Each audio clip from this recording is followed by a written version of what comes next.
Filosofia do vosso Encontro Internacional de Filosofia para Crianças e Adolescentes, aprender a pensar em comunidade. Com a grande honra de apresentar a nossa queridíssima Joana Rita Sousa. Joana Rita Sousa é formadora nas áreas da Filosofia para Crianças e Criatividade. Desde 2008 viaja pelo país promovendo oficinas de pensamento crítico e criativo para crianças, jovens e até adultos. O seu projeto Filocriatividade visa sensibilizar pais, educadores e professores para a importância da criação de um espaço e de um tempo para o parar para pensar. Licenciada em Filosofia, mestra em Gestão de Recursos Humanos, responde à pergunta: Joana, o que é que tu fazes? Sou filósofa. Com um sorridente, sou filósofa. Bom dia a todos e a todas. Obrigada, queridíssima. Que eu tive o prazer de conhecer num encontro há um mês, talvez, mas um pouco, com o Oscar de Filosofia em Lisboa. Basicamente é assim, eu queria-vos falar, eu nestas apresentações, como estava a dizer há bocadinho no bar, sofro de um mal que é ter, como diz a minha mãe, ar de rapariga pequena. E então as pessoas quando veem o meu currículo e quando veem acham, sim, está bem, onde é que está a Joana Sousa? Não é? Porque acham sempre que um filósofo ou uma filósofa tem que ser não podem ter assim um ar tão jovem. Realmente aquilo que me define, aquilo que eu sou é a filosofia, e é por isso que quando me perguntam o que é que eu faço, eu digo que sou filósofa, eu não digo que faço filosofia, eu digo que sou filósofa, porque é diferente. Que eu acho que efetivamente nós também estamos num tempo em que fazemos muito aquilo que não somos e somos pouco aquilo que fazemos. Portanto, é importante realçar esta questão do que é que se faz e o que é que se é. E esta imagem que vocês veem aqui foi precisamente uma SMS que eu troquei com alguém perguntou: digam lá, qual é que é a sua profissão? Eu disse: sou filósofa. E depois as pessoas perguntam: está bem, mas a sério, o que é que fazes? Agora a sério, o que é que tu fazes? Mas o que eu faço é isto, eu sou uma espécie de Linda de Sousa da filosofia, ando com a mala de cartão por aí e comecei em 2008. Comecei em 2008 com este projeto de uma forma muito a sério, precisamente no FAIAL. E é por isso que a minha comunicação de hoje é uma comunicação que eu gostava que fosse uma conversa e uma partilha convosco. Não vos vou falar de questões teóricas, se sou da filosofia para ou da filosofia com, não vos vou amassar com essas coisas. Acho que sim que é preciso conversar sobre isso, mas resolvi, se calhar de uma forma um bocadinho egoísta, mas vim aqui falar de mim e do meu projeto, e daquilo que eu tenho feito, para partilhar convosco e para vos mostrar como é que as coisas também podem acontecer.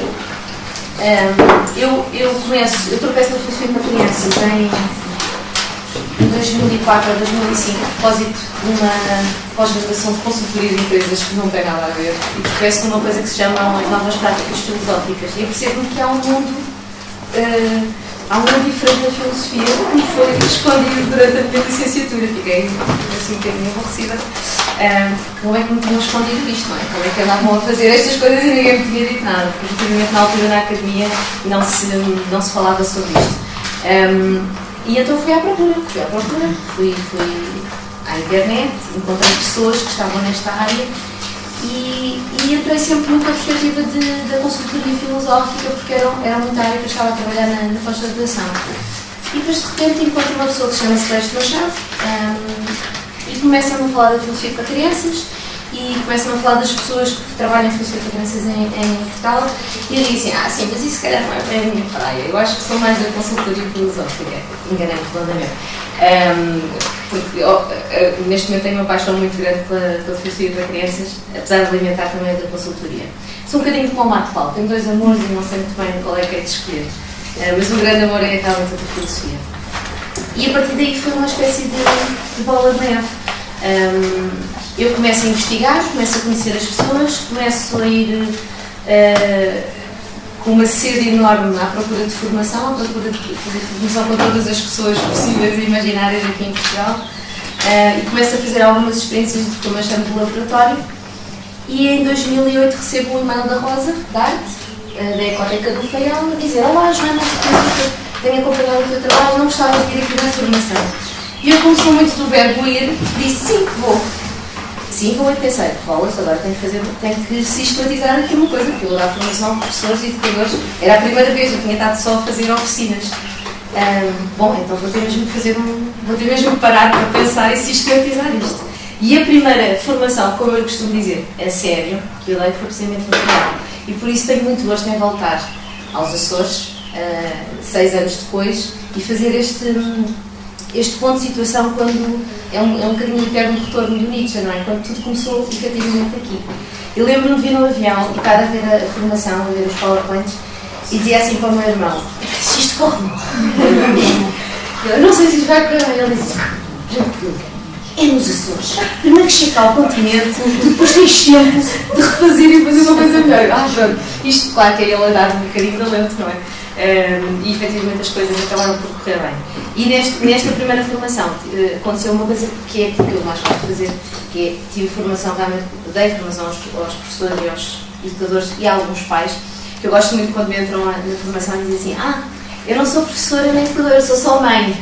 Só mãe, ser só mãe é ser uma coisa brutal.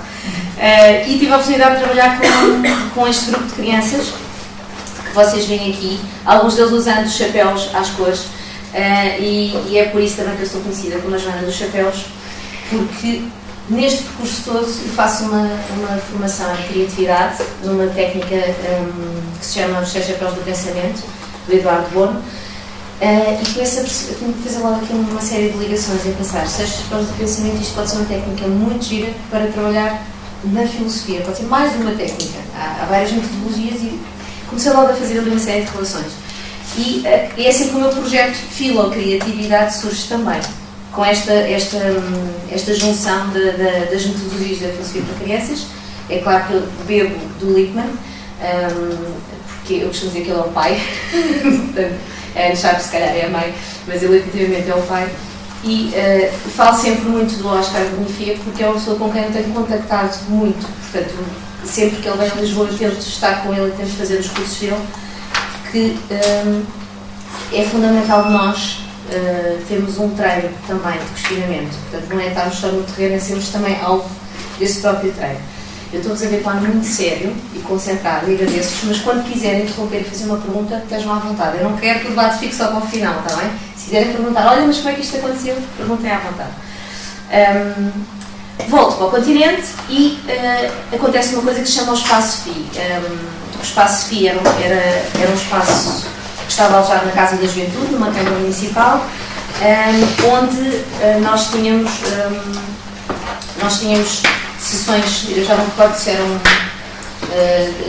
todas as semanas, se era 2 em 2 semanas, agora já não me recordo muito bem, em que convidávamos realmente as crianças agrupadas por idades a virem fazer oficinas de filosofia.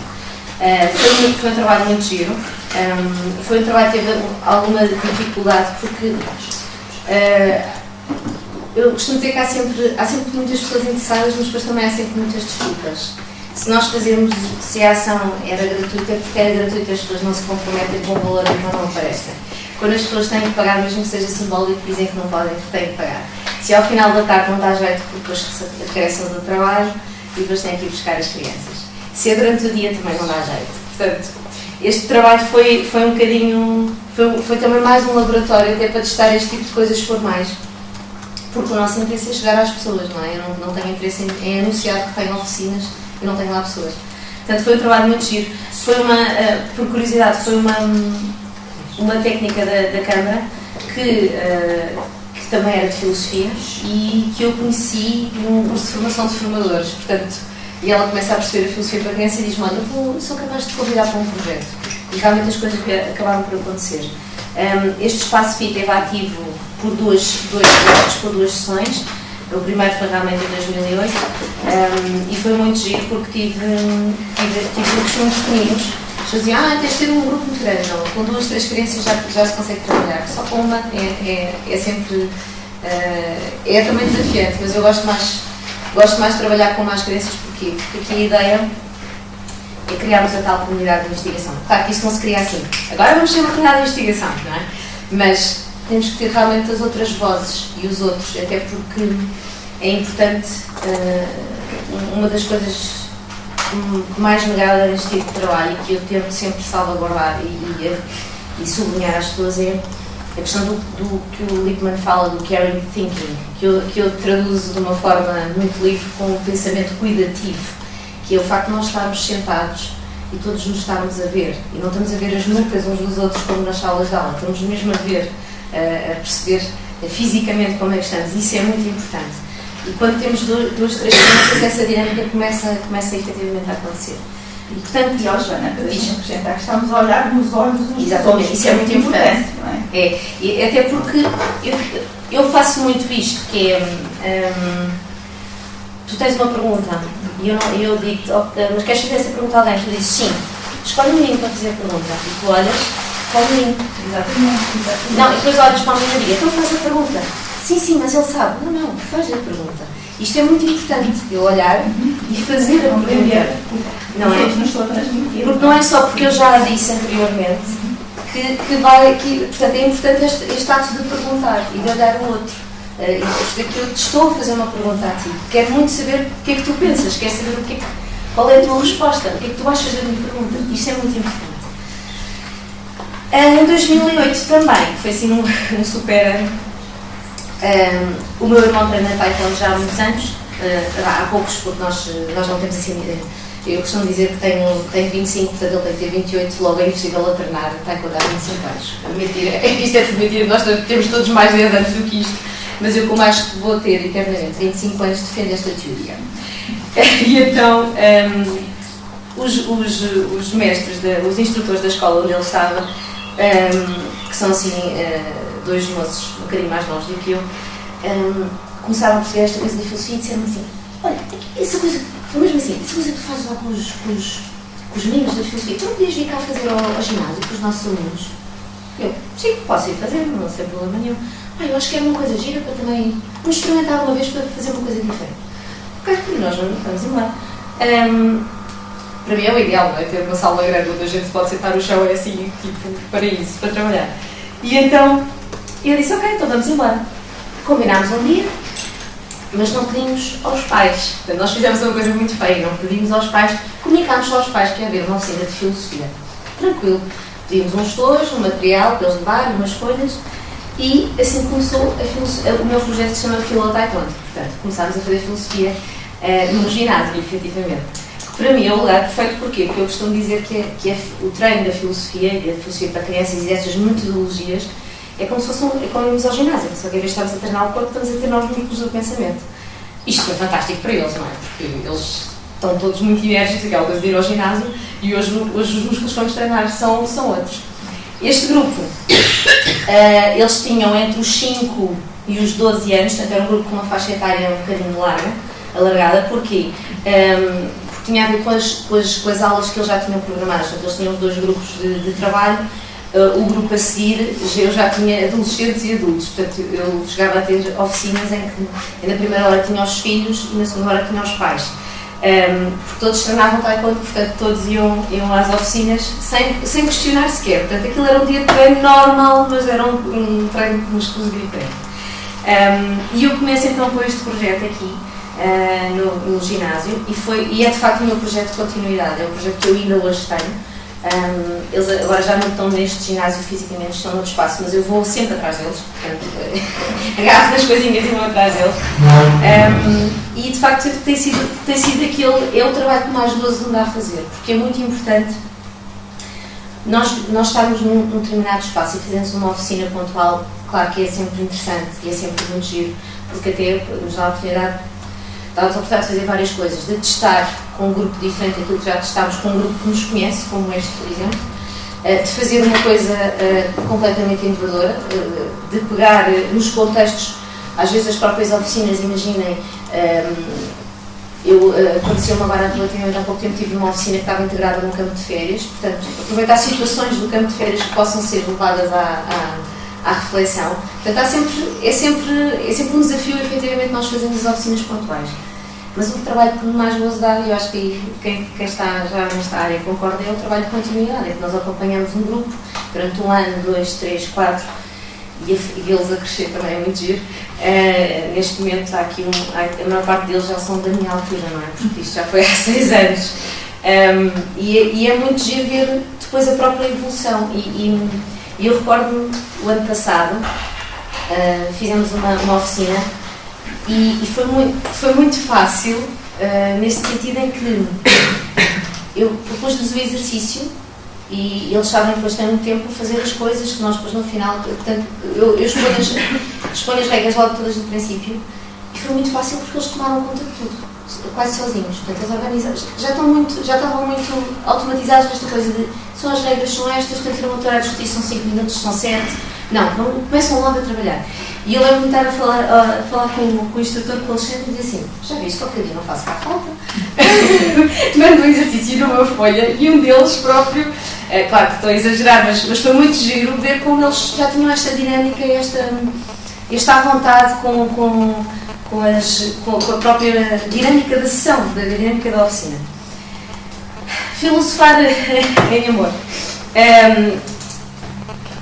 Depois, a minha vida tem sido muito itinerante nesta coisa da filosofia para crianças. Eu tenho estado em muitos pontos do país, as pessoas convidam para dar formação, muito a professores e educadores, e efetivamente aquilo que eu sinto é que há uma grande vontade de aprender, e há uma grande vontade de perceber o que é filosofia para crianças, porque há aqui um tabu muito grande, que é o tabu da filosofia, não é?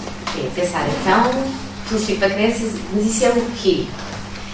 E eu costumo dizer, bom, nós não vamos ensinar Kant às crianças, não lhes vamos ensinar Descartes, nem Sócrates, nem Platão. Podemos trazer esses senhores todos à conversa, é verdade, mas não estamos a pensar conteúdos. Então vocês fazem o quê mesmo? Bom, nós trabalhamos processos de pensamento, trabalhamos competências de pensamento, se quisermos pensar assim. Ok. Então, mas isso acontece como, concretamente, não é? É um bocadinho como, o que é que fazes? O filósofo, sim, mas o que é que tu fazes mesmo? E há esta curiosidade muito grande. Eu estive nesta escola em Amor, em Leiria, e foi muito interessante, porque tive um grupo que tinha 24 professores em sala, foi assim uma coisa assustadora, quando eu tinha dito, no limite 15, para depois termos tempo para debater e para conversar.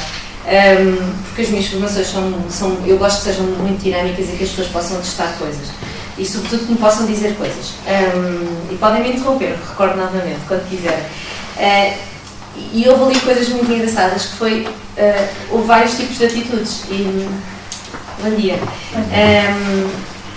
e os formandos que eu tenho encontrado, aquela formação foi um bocadinho paradigmática porque tive um bocadinho de tudo, toda a tipologia de formando que se costuma encontrar. Os que são muito difíceis de convencer, normalmente, são os de filosofia. Os de filosofia vêm sempre com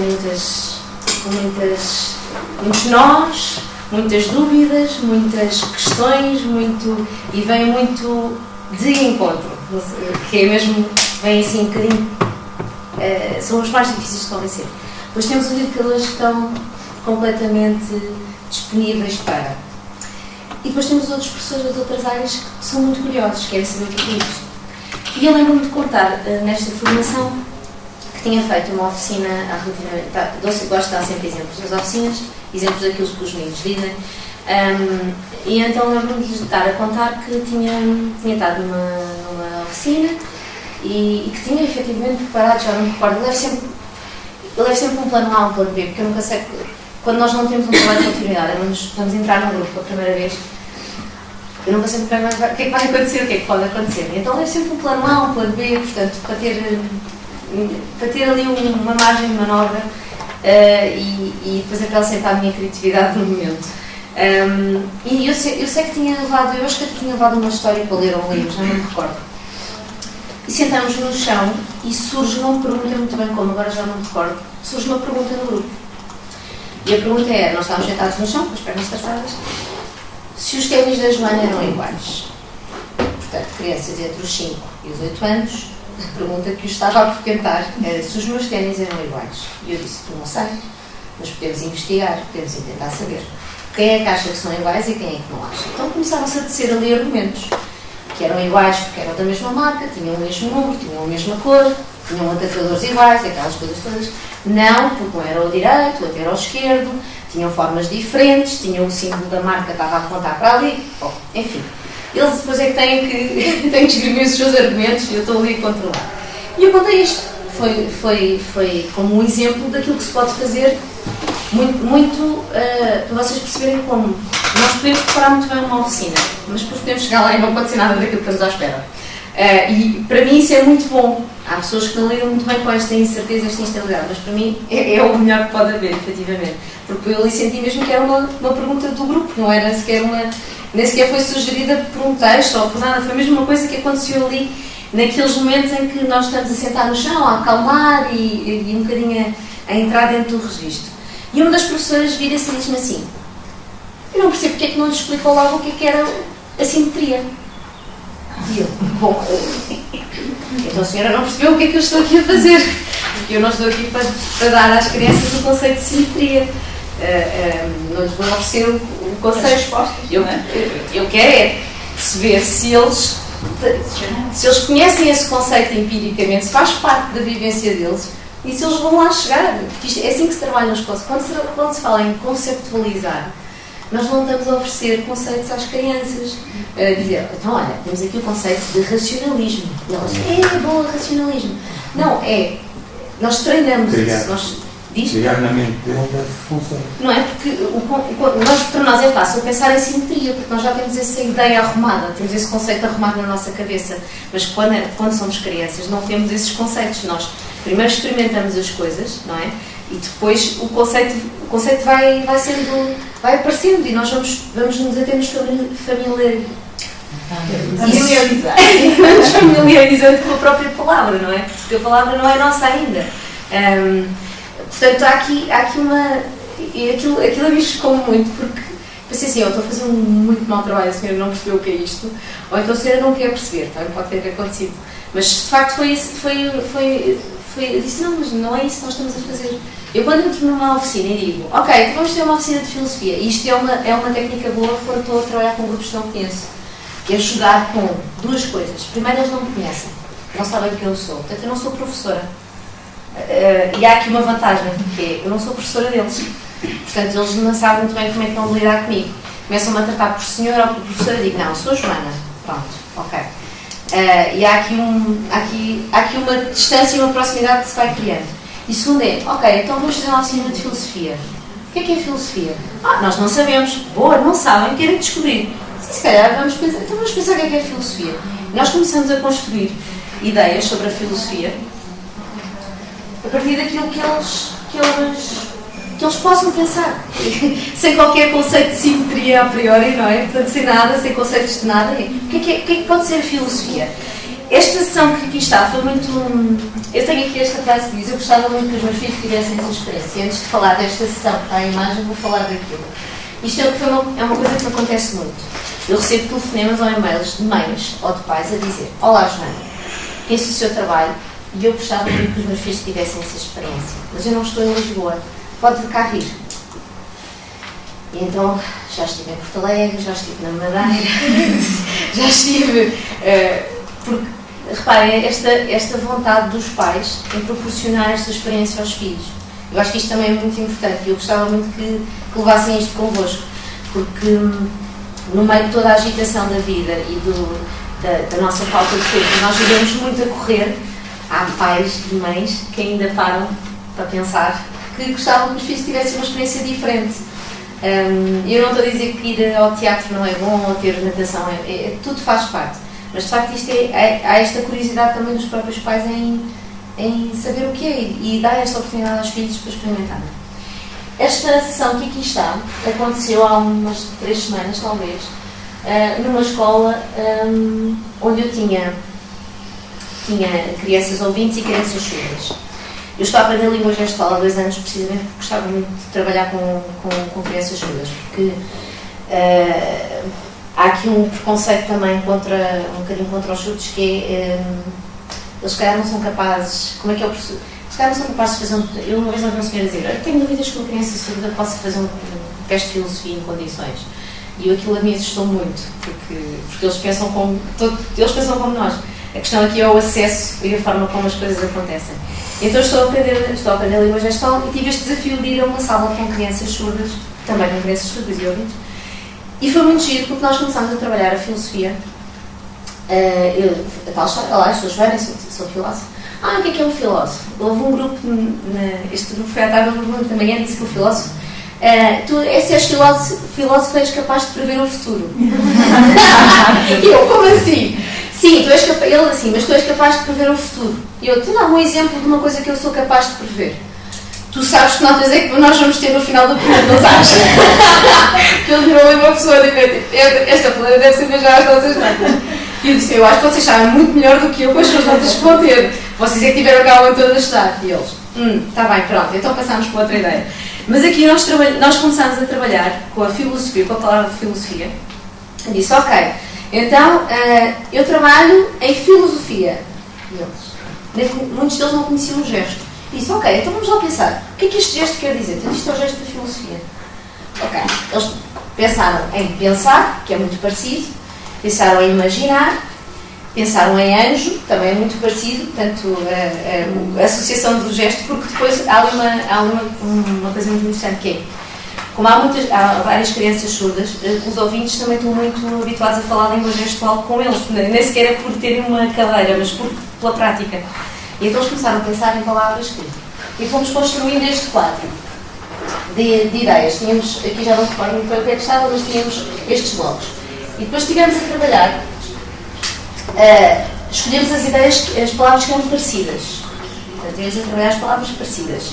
Eles agruparam o pensar, o imaginar, agruparam o anjo com a saúde, que foi muito engraçado. Portanto, eles estiveram a agrupar. Depois tinham que dizer porquê. Porque é que o pensar era parecido com o imaginar. E o desafio seguinte foi pensar, porque é que o pensar era diferente de imaginar, porque é que não era a mesma coisa. E isto é um trabalho muito giro, porque isto é mesmo um trabalho de digging, de escavar. É um trabalho muito pausado, um trabalho que eu gosto de fazer. E eu, apesar de gostar muito de usar recursos e trabalho muito com imagens, gosto muito de trabalhar com fotografias em oficina, ser as fotografias a base da nossa reflexão, mas eu gosto mesmo de trabalhar com palavras, não é? Pronto, e com sentidos das palavras, que é isso que me fascina. E é um trabalho muito é um trabalho pausado, portanto, quando as pessoas me dizem assim, fazer filosofia para crianças é fácil, não é? Porque eles têm um monte de perguntas, e aquela coisa de os filósofos, e o Martin Luther tem uma frase que é os filósofos e as crianças têm em comum a capacidade de espantar. Sim, têm, mas nós não chegamos a uma oficina e dizemos, agora já, quero tudo espantado, a fazer imensas perguntas, porque esta é uma sessão muito rica e eu preciso de muitas perguntas e sobretudo há outra ilusão, que é o outro lado, que eu quero partilhar, os pais, ou às vezes os colegas de profissão dizem assim, então, correu bem? E eu disse, sim, olha, foi uma fixe. Houve coisas, nós temos sempre coisas para melhorar. E eles dizem assim, então, e frases bonitas, Eu às vezes não há frases bonitas. A Raquel ontem partilhou umas frases lindíssimas. Eu vou mostrar. E vais mostrar. E houve uma que eu fiquei deliciada. E vou pedir para ficar com ela para partilhar, se me deixares. Depois mais tarde, mas claro que vou-te dar, não te vou roubar a ideia. Isto é uma coisa que acontece em oficina, que é, a Raquel tem uma ideia da qual eu gosto e que eu partilho. E isto faz-se em sessão, ou faz-se em oficina. E imaginem que a Tânia gosta daquela ideia e quer subscrever a ideia. Eu pergunto, Raquel, importas-te que a Tânia também fique com a tua ideia? Isto é importante, que é percebermos que a ideia é partilhada. A Tânia depois vê ali que a ideia da Raquel é dela também um bocadinho, portanto, ou às vezes ideias parecidas. Quando nós temos ideias parecidas é muito interessante. E agora, vão crescendo as ideias até, não é? Exatamente, vão ficando mais maiores. Claro. Mas nem sempre há frases espetaculares no final da sessão, ou durante a sessão. Pronto. Porque não é efetivamente um trabalho muito fácil. Isto é um trabalho que exige, nós temos que estar muito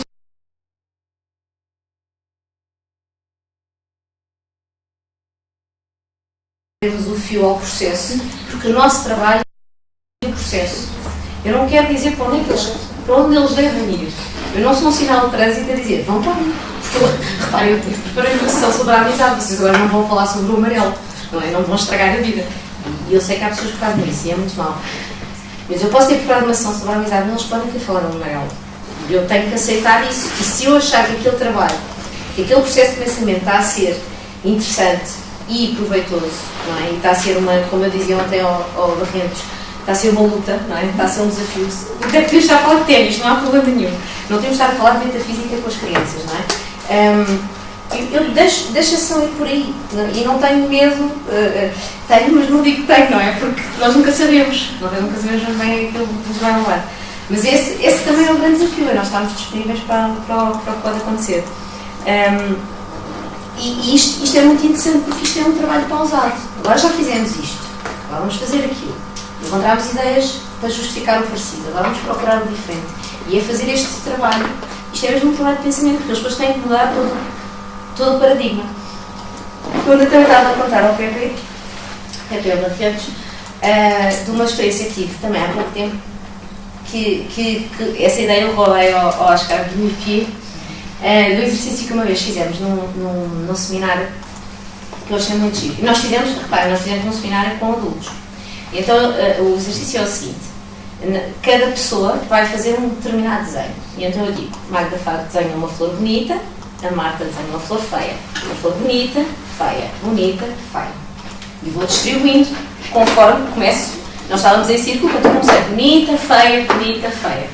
O primeiro, quando recebe a bonita, fica todo feliz. Porque diz, vou desenhar uma flor bonita. E todos gostam de desenhar flor bonita. Os das flores feias, às vezes, aquilo é um drama. Eles não querem desenhar flores feias. E então, nós começamos a fazer este trabalho. É distribuída. Eu dou sempre um tempo. Isto eu acho que é muito importante, até para nós. Dou sempre um tempo. 5, 7 minutos, 8 minutos. E vou avisando. Já passaram 2, já passaram 3. É para eles também se irem organizando. Se eles precisarem de mais um minuto, eu também dou. Não sou uma ditadora do relógio. Mas é para eles terem uma noção de que têm que fazer aquele trabalho num determinado tempo, depois nós vamos fazer o trabalho que eles ainda não sabem qual é que é. Se diz logo tudo no princípio, é a morte do artista. Eles depois começam logo a criar muita coisa e muitas ideias e razões não. E eu quero apanhá-los ali passo a passo. E então foi muito chique, nós desenhamos isto e a dada altura começa uma Camila a chorar desalmadamente. Isto pode acontecer, não é? As crianças não estão sempre todas felizes, às vezes choram. E eu falei, então Camila, o que é que se passa? A minha flor é muito feia. E eu, então, mas qual foi o trabalho que eu te dei? Lembras-te? Mas é uma flor feia. A minha flor está muito feia. E eu, ok. Eu dizia, mas estás a fazer um bom trabalho, não? Mas a minha flor está muito feia. Então espera aí. O amigo do lado. Olha, lembras-te qual é o trabalho da Camila? A Camila tem de desenhar uma flor feia. Muito bem. E como é que está a flor da Camila? Está mesmo muito feia. Achas que ela fez um bom ou um mau trabalho? Um bom trabalho. Portanto, aqui é também um bocadinho de sair deste... O feio ali era o mais feio que ela conseguisse fazer, era o melhor trabalho possível. E isto também é muito importante. Eu posso colocar Sim, uma coisa? podes? Eu fiz uma sessão na sala sobre felicidade. E eles começaram a dizer que felicidade para uns era ter amigos, era ter saúde. E nesse momento o miúdo começa a chorar. E eu fiquei em pânico. Mas não sei porquê. Toda a gente a perguntar-lhe. Porquê eu não tenho saúde? Porque eu tenho um problema nas pernas e sou feliz. Ok. E paramos todos. Ok, então vamos riscar. Eu não preciso ter saúde. Sim. Quando eles choram é um bocado aflitivo, confesso. Porque é muito aflitivo.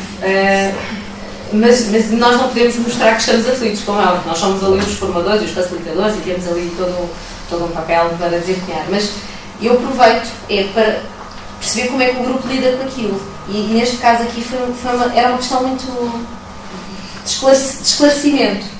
Ela percebeu que estava a fazer um bom trabalho, apesar dela associar o feio a uma coisa muito má. Porque ali era o grande problema. Nós fizemos este trabalho e depois eu separei os meninos que tinham desenhado as flores bonitas para um lado e os meninos que tinham desenhado as flores feias para o outro. Portanto, eles juntaram e fizeram uma exposição no chão dos seus trabalhos. E depois tiveram que trocar. Os que desenharam as flores bonitas foram para as feias e os que desenharam as feias foram para as bonitas. O que é que eles tinham que fazer? Tinham que procurar, portanto, imagina, os grupos estão trocados, então, dentro das flores bonitas, tinham que escolher a mais feia de todas. E dentro das flores feias, tinham que escolher a mais bonita de todas. E isto foi um trabalho muito, muito interessante, porque depois há aqui eles não se conseguirem desligar, mas aquelas flores não eram supostas serem bonitas, não é? Como é que eu vou encontrar aqui uma flor feia? E o contrário, então estas não são feias, como é que eu vou encontrar uma flor bonita? E eles tiveram a trabalhar em grupo a escolher. E isto acontece muito, não é? Eu peço para eles trabalharem em grupo e imediatamente houve um que disse, já escolhi. Eu disse, não, mas atenção, é um trabalho de grupo. Tu já escolheste, mas já perguntaste aos teus colegas. Não, mas eu já escolhi. Quer dizer, ok, mas é um trabalho de grupo. Portanto, tens que escolher entre os teus colegas, vocês têm que conversar. Têm que perceber qual é que é e têm que dizer porquê. Esta é a regra. E isto foi muito giro, eles estavam todos muito agitados, como é normal. Eles nunca estão. Há outro mito que é: as crianças sentam-se no chão sossegadas. Não se sentam no chão sossegadas. 3 pinotes, entretanto, e conversam, e por muito que nós digamos que há a regra do dedo no ar, eles quebram essa regra com alguma facilidade, sobretudo quando eu estou a falar aqui de um grupo que nem sequer tem continuidade, não é? Portanto, é normal. Diz, desculpa. Estava a dizer à Marta se ela se rebia. E depois há outra questão, que também é uma ilusão nossa. Nós fazemos o mesmo, nós adultos fazemos o mesmo. Nós pomos a regra do dedo no ar. Vocês aqui não estão a falar, todos porque estão intimidados. Pronto. E então, porque estão todos muito intimidados. Mas nós quebramos esta regra com uma enorme facilidade, que ainda não nos estão a fazer pergunta e nós já estamos a achar que temos a resposta. Portanto, não há aqui nenhuma ilusão, nós fazemos os mesmos erros. E foi muito interessante, porque no final, o grupo tinha que escolher a flor mais bonita das feias. Aquilo foi muito complicado de escolher e eles estavam mesmo com muita dificuldade. Eu disse, eles não conseguiram entender, então vamos escolher um critério. O que é que faz uma flor bonita? Tem que ter 3 cores, tem que ter muitas cores. E eu, ok, quantas cores? 2? 2 pode ser. Então, se pode ser 2, então esta flor não, esta flor não serve. Não serve, ok. Porque era preta e verde, não serve, ok. Então tem que ter 3 cores? 3 cores? Sim, terá 3 cores já é. Então, mas enfim, eles tinham escolhido 2 que estavam ali indecisos. Então assim, esta serve. Não, esta não serve.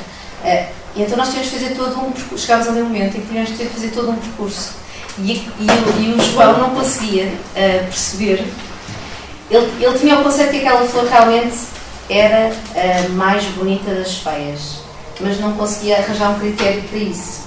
E então, por muito que nós trabalhássemos ali a questão do critério de ser uma cor, ser 2, ser 3 ou 4, ele estava, não, mas tem que ser muitas, sim, mas vamos imaginar, agora, e isto é importante, imaginar que o nosso critério não é muitas cores, é, por exemplo, 4 cores. Quem concorda que o critério seja 4 cores? Ok, então vamos procurar. E ele queria muito escolher aquela, mas depois aquela não cumprir com o critério que ele achava que era um critério válido. E depois nós tivemos mesmo que nos sentar todos no chão e fazer todo o processo desde o princípio. Então imagina, isto é uma, não sei se é uma técnica que eu uso, mas eu faço isto com frequência, não sei se pode chamar técnica, que é fazer todo o percurso da oficina. Quando nós chegámos, imaginem que vocês têm que contar a alguém o que é que se passou aqui. Então quando nós chegámos, o que é que fizemos? Fizemos este trabalho, depois fizemos isto. E eles perceberam qual é o caminho que estão a traçar. E aí foi mais fácil para o João perceber e também descontrair, porque ele estava muito preso à ideia da flor bonita e da flor feia, e é um critério que depois não cabia em nenhuma. Portanto, aquilo foi realmente uma experiência muito interessante. E eles estiveram nisto durante quase 1h30, o que para mim é fantástico. Eram presos dos 7 aos 12, também um grupo um bocadinho alargado. E eles conseguiram, claro, com os pinotes pelo meio, não é? Mas eles conseguiram efetivamente acompanhar o processo. E foi muito giro, e foi muito importante aquela confusão do João. E houve outra coisa muito gira que aconteceu. Eles depois, à altura, tivemos que votar por causa de uma das flores. Entre duas tivemos que votar. Portanto, imagina, isto é um processo de 1h30 ali sempre com estes procedimentos. Eles eram 25. E então a pergunta era: quem é que escolhe esta flor? E eu pedi a alguém, acho que era um Tiago. Tiago, agora contas quem é que gosta da flor. Agora quem é que gosta desta flor? Então, nós somos 25, não é? Sim. Então, da primeira vez ele tinha contado 11 e depois da segunda vez ele tinha contado 10. Estava 22, portanto havia 3 meninos que não estavam a votar. Disse, aqui um problema. É melhor, se calhar vamos repetir a votação, só para esclarecer. Então repetimos. Havia o mesmo problema, havia 3 meninos que não punham o dedo no ar, nem numa nem na outra, mas a regra era que eles tinham mesmo que escolher uma ou outra. E um dos que não escolhia disse assim: mas o problema não somos nós que não sabemos decidir, o João é que não sabe contar. Portanto, nós contámos 2 vezes. E o João não, o Tiago não sabia contar. E eu disse: não, então agora, faz o favor, vens aqui e vais ser tu o responsável pela contagem. E ele, ok, então, quer dizer, Não é? É esta coisa de, ok, então achas que ele não sabe contar, então vamos pedir a alguém que acha que sabe contar para perceber o que é que está aqui a acontecer. E é muito fácil acontecer isto deles não votarem. Não, nós também acontece. E o Oscar trabalha isso muito bem. Que é, o Oscar tem que haver um sim ou não. Não há. Nem depende, nem talvez, nem mais ou menos, nem fanhanhã, nem punhonhó. Não, é sim ou não. E nós temos mesmo que escolher. A questão é que, isto às vezes pode parecer um bocadinho agressivo, mas eu penso assim, isto não vai decidir o meu destino, não é? Portanto, não é assim uma coisa fatal. Portanto, eu posso escolher. Estás-te a rir. Eu posso escolher.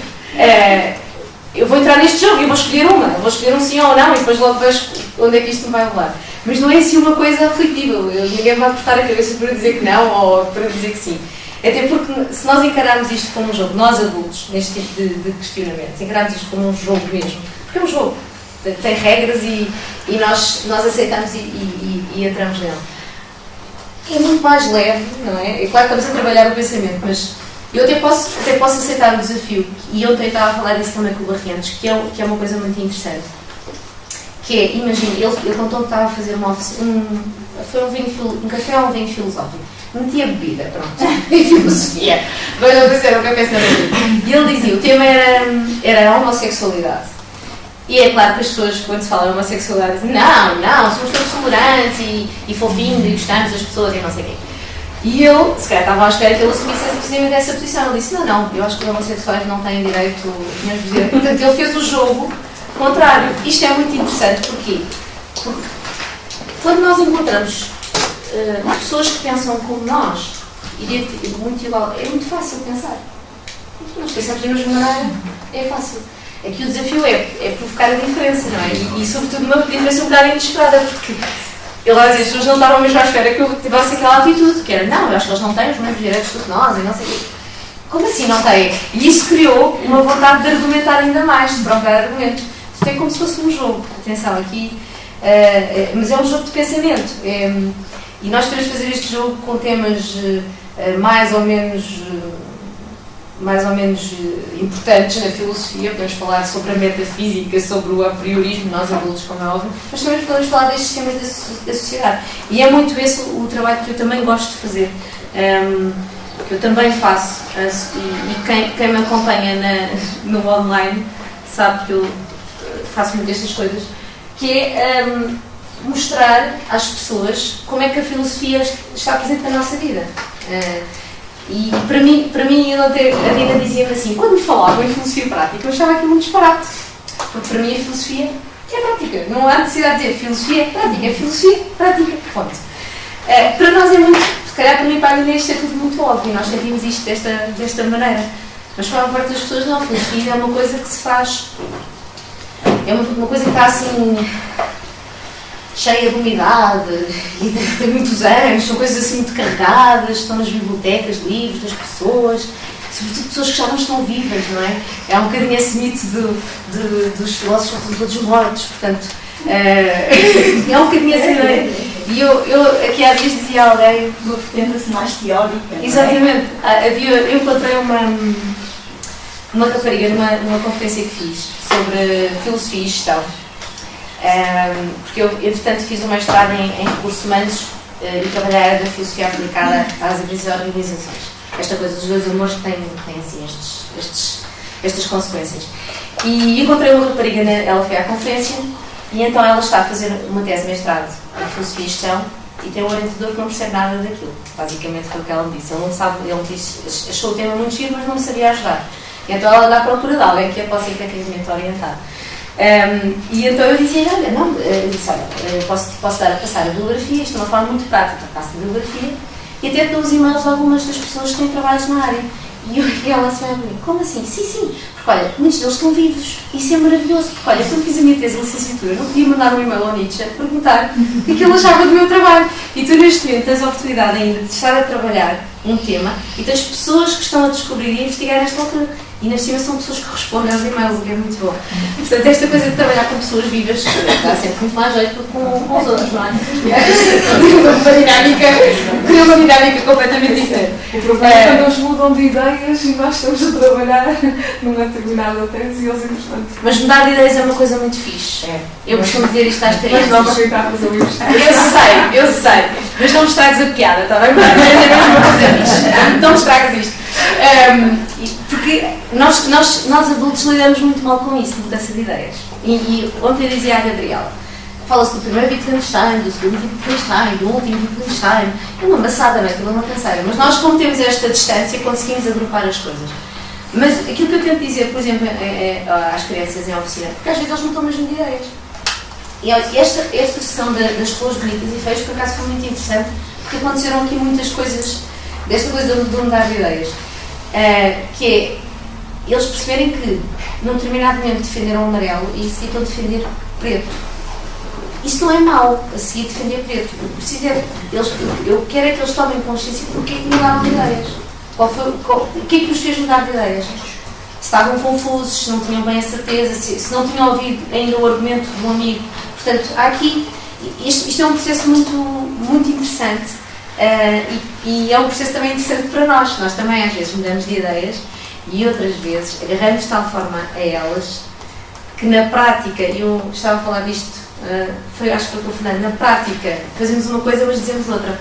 Defendemos uma coisa, mas depois fazemos outra completamente diferente. E se calhar temos mesmo que mudar a ideia, temos que arrumar as nossas gavetinhas e perceber que mudamos de ideia. Ou então estamos aqui numa contradição, optamos por aquilo que nos faz agir ou optamos por aquilo que nos faz pensar. Portanto, há aqui uma tomada de consciência muito importante que acontece quando nós praticamos este tipo de metodologia, que é o perceber que também é consequência do meu pensamento. Eu penso assim, então o Oscar também faz isto muito bem. O que é que uma pessoa que pensa assim faz? Dá-me um exemplo. Não é? Se nós achamos que a pessoa é confusa, o que é que uma pessoa confusa faz? Sabe o que é que quer? Consegue decidir entre um café curto e um café comprido, um café longo? Consegue decidir entre um gelado de chocolate e baunilha? Consegue decidir se queres... O Oscar pergunta muitas vezes isso. Queres casar comigo? E quando as pessoas estão assim nesta dúvida de escolher, ele diz: então se eu te perguntar se queres casar comigo, sabes a resposta? Sei, não quero casar contigo. Ok, então o que é que não sabes? Então o que é que não consegues decidir, não é? É um bocadinho também para aliviar um bocadinho a pressão do momento, que é... Nós temos que perceber o que é que... Aquilo que nós dizemos tem consequências no nosso pensar. E isto é muito interessante quando nós estamos a trabalhar com as crianças, que é perceber se elas também têm uma série de ideias eles são mais permeáveis a mudar. Nós depois começamos a crescer e construímos muitos hábitos e rotinas e muitos de nós. E às vezes acontece muito em conversa e quando se tem este tipo de treino, eu às vezes sou um bocadinho intolerável com os meus amigos, porque eu depois gosto de experimentar estas coisas e inconscientemente vou fazer este trabalho de pergunta, que é, então, se há ali um nó, e se nós até nem concordamos com aquele nó, o que é que nós não desfazemos? Qual é o problema? De eu agora, de repente, se calhar não é bem de repente, mas eu tomar consciência que efetivamente aquela ideia não tem nada a ver comigo. Eu estou uma vida inteira a defender uma coisa e eu faço outra. E isso acontece muito nos adultos, não é? Nós estamos muito agarrados às nossas coisas e defendemos aquilo e não queremos largar, não é? Não queremos mesmo largar. É um bocadinho como... Há uma coisa que me agasta quando viajo, que é deixar a minha mala no porão. Eu tenho que deixar a mala e depois esperar que ela apareça, porque ela vai para um buraco, não é? Imaginem isto. A ideia vai para um buraco e nós não sabemos muito bem onde é que ela vai. Nós estamos com esperança que ela depois apareça lá no outro buraco, não é? Mas nós não sabemos. E temos que nos habituar às vezes a desprendermos das ideias. E aqui é mesmo fazer com que aquela ideia não apareça ou apareça mais tarde e nós já somos outras pessoas. Porque reparem, é um bocadinho como há uma frase da Alice do País das Maravilhas que é muito gira. Eu não posso voltar a ser quem era de manhã, porque eu já não é de manhã, eu já não sou quem era, não é? Portanto, nós depois já somos diferentes. Ok, já estou aqui um bocadinho a apagar. Portanto, é um bocadinho, nós adultos temos muito mais esta prisão. As crianças são mais descontraídas e se perceberem que é para mudar de ideia, é uma cena fixe. Ok, vou mudar de ideia, porque realmente a minha ideia não era muito boa. Mas este trabalho também se faz, esta coisa da ideia ser boa ou má, não é uma coisa de... não uma questão moralizante, se é uma ideia boa, é uma questão de validade, uma ideia boa para trabalhar. Imaginem, numa das sessões que eu fiz também lá na Casa Pia, a pergunta era: é bom dizer a verdade? E a regra era sim ou não e porquê? Muito oscariana, digamos assim. Mas houve uma menina que não cumpriu com a regra. E então escreveu sim porque qualquer coisa, agora já não me recordo, e não porque qualquer coisa. Portanto, escreveu o sim e o não na mesma frase. E eu deixei, nós estávamos a recolher respostas, portanto eu lancei a pergunta, sim ou não, eles escreveram num papel, tinham um tempo para fazer esta tarefa, e eu perguntei se alguém queria partilhar a resposta. Quando alguém não quer, eu chamo, mas aproveito sempre a ver se há alguém que quer vir. Tínhamos 4 respostas, e eu percebi que aquela resposta não cumpria a regra, mas eu não disse nada, deixei escrever as coisas, e vamos escrever só aqui umas 4, também não tínhamos muito espaço no quadro. E então, vamos analisar a primeira resposta.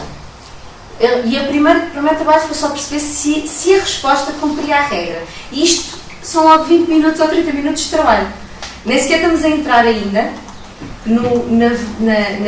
na crítica interna da resposta. Não estamos a avaliar argumentos, estamos só a perceber se há um sim ou um não e o porquê. Só esta questão formal. Isso por si já é um trabalho de pensamento crítico. Porquê? Porque eles chegaram à segunda e disseram: esta resposta cumpre a nossa regra? Sim, cumpre. Tem um sim?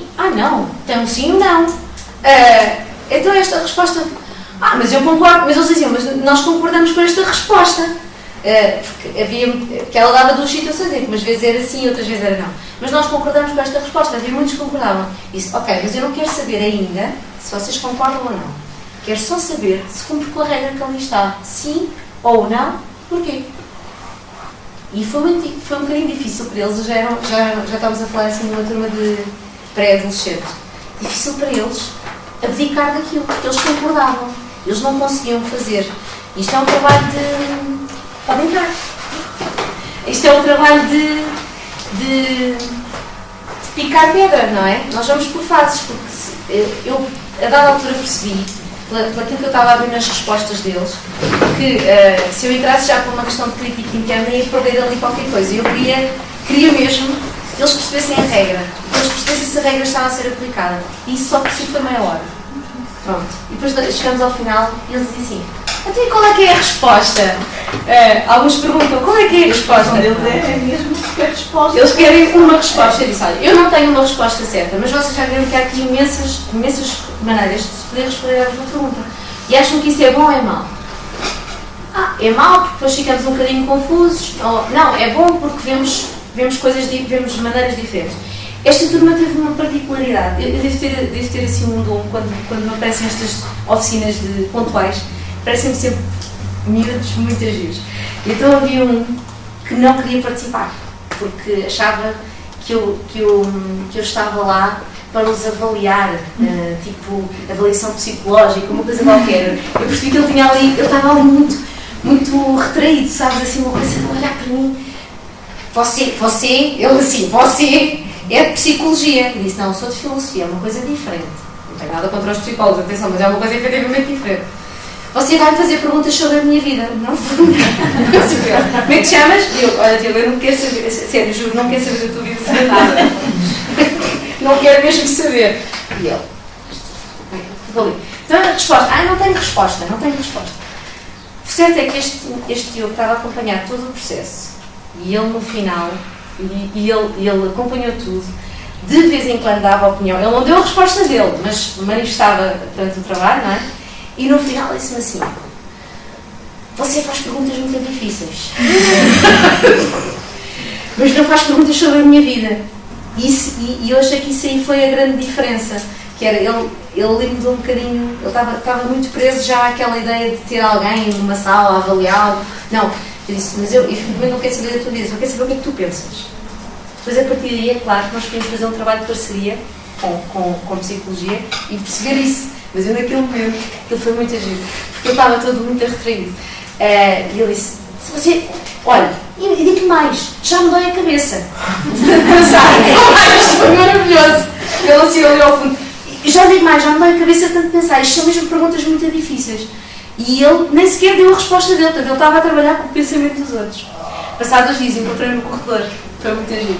Encontrei no corredor e disse: olá, Diogo, estás bom? Disse assim: não venha com perguntas difíceis, está bem? Não vai fazer perguntas difíceis. Não vou fazer perguntas difíceis. Pronto, e de facto há aqui. É mais um daqueles momentos que eu acho que não vou esquecer, porque foi mesmo muito giro ver como é que eles. Este trabalho, é muito giro ver este trabalho porque a pergunta a partir do momento em que está no quadro é minha, tal é o meu nome, mas também é de todos. E eu posso trabalhar com as ideias dos outros. E é muito isso que também se quer fazer, em comunidade é. Eu penso que os outros somos todos um bocadinho como os mosqueteiros, somos um por todos e todos por um, não é? Cada um dá a sua ideia e a ideia é um bocadinho de todos também. Eu posso olhar a mesma resposta com o olhar dos outros e isso é uma grande riqueza. Claro, depois nós vamos decidindo e tomando decisões.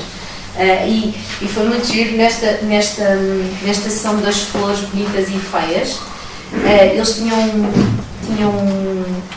aquilo era um campo de férias, eles tinham, no final de cada atividade, tinham sempre 4 post-its, com cores diferentes, e tinham que escolher um para avaliar a atividade. Então era o sinto que, o outro era gostei, o outro aprendi que, eles tinham que completar, tinham que escolher uma cor e completar com aquela ideia. E houve vários post-its a dizer que o que eles tinham sentido com a ação era, eu senti que tomar decisões é muito difícil. Portanto, esta decisão de escolher a flor bonita, para eles, tomar decisões é muito difícil. Às vezes há frases bonitas, atenção. E houve outra coisa também muito gira que eu disse, que era aprendi que a filosofia não é só pensar. Não é? Porque também não é só pensar. Se fosse só pensar, eu se calhar tinha ignorado uma Camila que estava a chorar e dizia-lhe: Camila, então não vês logo que isto é um trabalho racional que nós estamos a fazer e que não...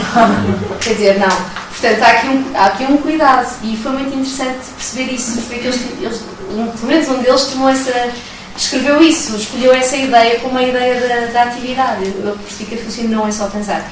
Não é por acaso que eu tenho um projeto com a Celeste e com a Raquel, que conheci ontem, fisicamente, mas já trabalhamos para aí há uns meses valentes, não sei. Trabalhamos por computador e estamos a trabalhar um projeto para novembro, que começou em 2011, que se chama Sentir Pensamentos, Pensar Sentidos. Porque eu e a Celeste queríamos fazer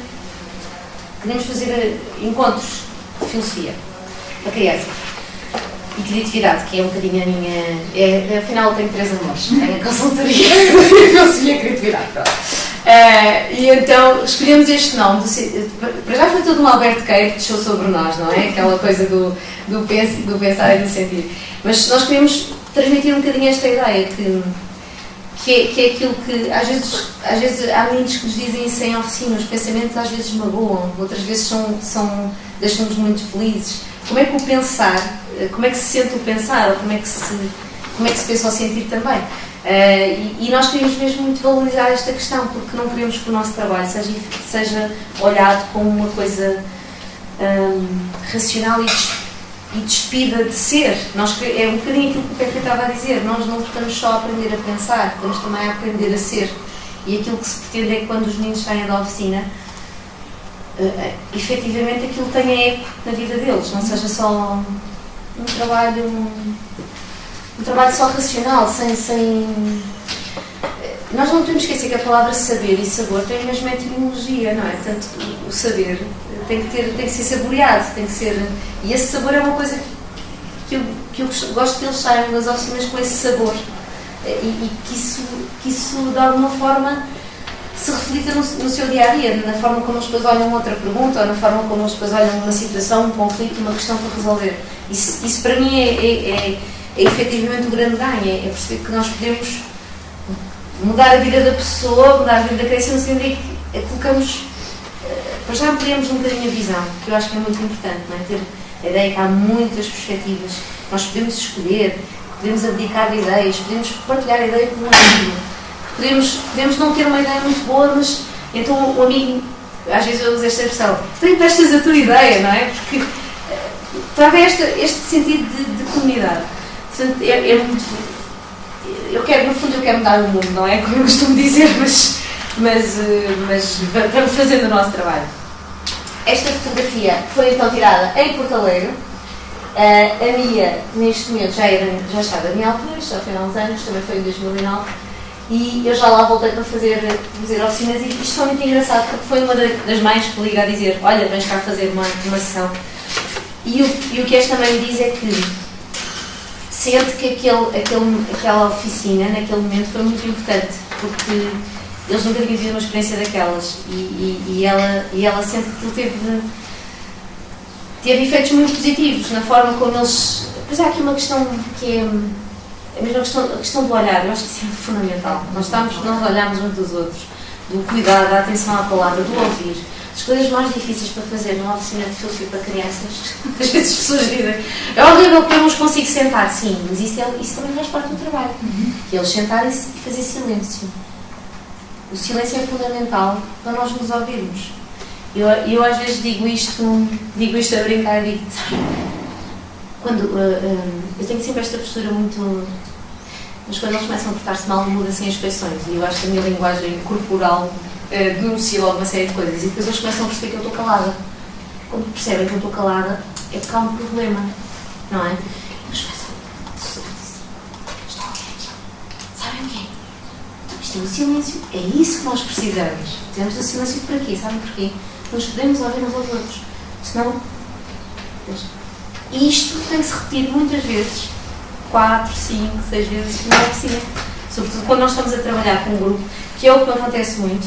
Grupos que não são um grupo, não são uma turma, não são um grupo do ginásio, são meninos que se encontram ali para. E é normal, neste contexto: mas como é que tu te chamas? Olha, mas não sei o quê. Portanto, havia logo no princípio, esta confusão toda, e nós precisamos mesmo nos acalmar. Em 2011, eu estava a terminar os meus e-mails, a fechar o computador, como eu estou a dizer, a ir para a madeira da formação, e cai uma mensagem do meu professor a dizer: olá, Joana, está boa, conheço o seu trabalho, gostava muito de ter-se cá à minha escola, fazer uma formação de professores. A Joana, como é do verbo ir, disse: sim, com certeza, olha, vou estar lá uns dias na Madeira, quando voltar conversamos. Mas por curiosidade fui ver quem era a senhora. E vou ver. Escola Portuguesa de Moçambique. Escola Portuguesa de Moçambique, para já, é em Moçambique. Moçambique é em África. África, estou em Lisboa. Bom, olá, Graça, desculpe. Olha, mas é que eu estou em Lisboa, a Graça ainda está em Moçambique. Sim, mas eu quero mesmo que venha cá. Quero mesmo que venha cá fazer a formação aos nossos professores. Bom, e eu agarro, está bem, sim, fecho o computador, agarro o controle e digo assim para a minha mãe: o que é que achas de nós, entretanto, depois irmos a Moçambique? E ela: para mim parece uma excelente ideia. Mais ou menos isto. Portanto, estávamos com o pé na Madeira, sim, porque eu depois aproveito estas viagens para levar a família. Portanto, é o nosso momento, enquanto alguém trabalha, eles têm férias, não é? Mas tento sempre fazer esta caminhada, digamos assim. Portanto, eu sou uma Linda de Sousa, mas não sou uma imigrante sozinha. Vou e emigro, mas levo a família atrás. E então, passado mais ou menos um ano, eu estava a aterrar em Maputo para fazer então uma formação com professores, e muito curiosamente, ao contrário do que eu não sabia nada do que é que estava a passar na Escola Portuguesa de Moçambique a nível de filosofia para crianças. Eles já tinham uma disciplina há cerca de uns 10 anos, 8, 10 anos. Mas nunca tinham tido formação. Mas o que é que eles faziam? Quando vinham a Portugal, levavam os livros, começavam a experimentar umas coisas, começavam a procurar na internet e foram construindo um trabalho muito sólido. Um trabalho muito interessante. Nunca tinham tido ninguém que fosse lá dar uma formação, digamos assim. Naquele ano havia verba então para a filosofia. Eles ficaram todos muito, muito contentes. E foi muito giro porque nós trabalhámos durante uma semana, de segunda à sexta, e tivemos a oportunidade de incluir na formação, que é uma das coisas que eu também acho que é muito vantajoso, oficinas com as crianças. Ou seja, nós trabalhámos com 2 turmas, uma oficina foi orientada por mim, a outra foi orientada por professor, e o que nós fazíamos era depois fazer uma avaliação. Ou seja, ver o que é que correu bem, o que é que correu mal, o que é que temos de ter feito. Portanto, isto já depois de eles terem 2 dias de formação, começámos a operacionalizar. Isso é muito importante, estar no terreno é muito importante. E a par da pergunta que o Oscar me fez, por causa da boa pergunta, porquê é que tu não fazes uma pergunta? Eu tenho medo de não fazer uma boa pergunta. Ele também me fez uma vez, a dada altura, depois de não sei quanta formação com ele, diz-me assim: estávamos no colégio em Aveiro, ele tinha lá a fazer umas oficinas com as crianças e estávamos os dois sentados cá fora. Eu não me esqueço disto. Ele dizia-me assim: então, tu já começaste a fazer oficinas com as crianças? Eu: não. Então, mas porquê? Não sei se não acho que me sinto preparada. Ele disse: sabes como é que vais saber isso? Não, quando começares a fazer. E eu digo assim, isto é muito simples, não é? Alguém dizer isto, é verdade. Mas eu precisava mesmo de ouvir aquilo e dizer: está bem. Como estava no colégio de Dom José I, onde trabalha a Celeste, adivinhem qual foi o primeiro grupo com o qual eu fui experimentar? Com as turmas da Celeste. Disse: Celeste, emprestas-me os teus meninos para eu experimentar? Ele: claro que sim. Portanto, foi os primeiros laboratórios também foram assim. Mas é preciso às vezes este empurrão e nós não temos efetivamente medo. Isto foi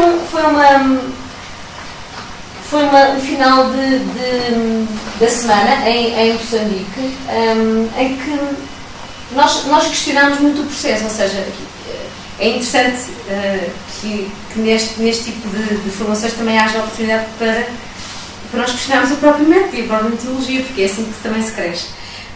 E surgiram perguntas muito engraçadas dos professores.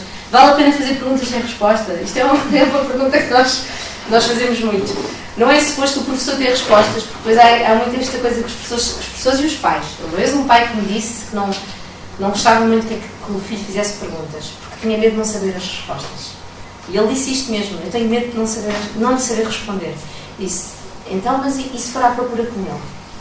Como assim ir à procura com ele? Vamos dois investigar. Imagina, o seu filho quer saber qualquer coisa sobre... Há coisas que se podem aproveitar sobre os peixes. Vão ao dicionário. Querem saber como é que... Há perguntas muito práticas. Vão à internet. Olha, há outra coisa fabulosa, são os livros também, não é só a internet. Vão aos livros. Às vezes se há uma palavra muito difícil, e eu já fiz isto também em sessão, agora estou-me a lembrar, numa oficina, que foi, eles não sabiam o que era a filosofia, mas eles todos tinham um dicionário, porque era primeiro ciclo, era terceiro ano, eles estavam a procurar dicionário. Procurando o que era filosofia, por exemplo, pode-se começar por aí, porque não? E depois estão lá palavras difíceis. Não estão lá palavras difíceis, mas nós vamos desconstruir essas palavras difíceis. Mas também é uma forma, vamos procurar nos livros. E para isso, eu nunca vi isso dessa maneira. Mas isso para isso eu preciso ter tempo. Eu sim, para isso tem que ter tempo. E tem que ter, acima de tudo, tem que ter vontade em querer descobrir com ele. E quando estamos a falar em vontade de descobrir com ele, é mesmo a humildade de não saber e de ir à procura. Que às vezes com o professor é complicado, porque é suposto, os meninos veem com o professor como aquele que nos vai dar as respostas. E é muito engraçado quando numa oficina de filosofia para crianças dizem: mas tu és professor, tens que saber a resposta. Não tenho. Como assim não tens que saber a resposta? Não há uma resposta. Não, eu não tenho respostas, mas trago-vos imensas perguntas se vocês quiserem. Portanto, é muito essa humildade, porque eu não tenho a resposta para tudo. Isto que vocês veem aqui é uma... não me lembro o nome da escola, mas é um instituto de marketing em Porto Alegre. Foi precisamente a mãe que me convidou para trabalhar dela, depois uns anos mais tarde convidou-me para trabalhar com os alunos dela. E eu fui precisamente falar-lhes um bocadinho de filosofia e da forma, fizemos um exercício de pensamento crítico também muito giro. Portanto, não é só um trabalho com crianças, também se pode fazer este tipo de trabalho, claro, com outra linguagem, outra metodologia, mas no fundo é a mesma coisa. Nós temos sempre que dar um tempo, depois há sempre um que não acaba dentro do tempo, depois nós negociamos mais um minuto. Portanto, há aqui coisas que se repetem, independentemente do tamanho das pessoas com as quais estamos a trabalhar, mais pequenos ou maiores. Isto é são ações que eu fui fazendo ao longo do tempo. Há aqui uma expressão muito gira que eu gosto, que é a filosofia trabalhos de pensar.